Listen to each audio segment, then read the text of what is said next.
কাজ করতে করতে অনেক সময় হেয়ার স্টাইলের তাড়াহুড়োয় ক্লায়েন্টও ভুলে যায় হয়তো আমাদের টিকলিটা পরতে হবে বা মাং টিকাটা। তো সেটার জন্য কিন্তু আমরা অনেক সময় ভুলে যাই।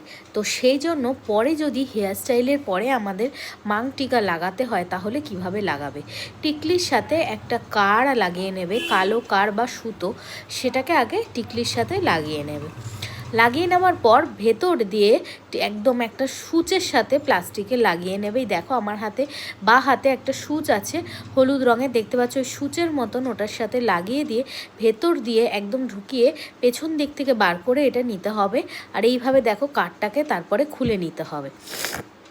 কাঠটাকে এইভাবে খুলে নিয়ে তারপরে কিন্তু কাঠটাকে পেছনে কতটা সামনের পোর্শনে টিকলিটা লাগবে সেই লেন্থটা রেখে পেছন দিকে কিন্তু ক্লিপ দিয়ে জিগজ্যাগ করে আটকে দিলেই খুব ইজিলিভাবে কিন্তু আমরা টিকলিটাকে ব্রাইডের হেয়ারস্টাইল হয়ে যাওয়ার পরও কিন্তু সুন্দরভাবে হেয়ারের ওপর লাগিয়ে ফেলতে পারি। তো কেমন লাগলো এই ট্রিক্সটা অবশ্যই কিন্তু জানিও তোমরা। ছোট ছোট ট্রিক্স দেখার জন্য অবশ্যই ফলো রেখো আমার এই পেজটাকে।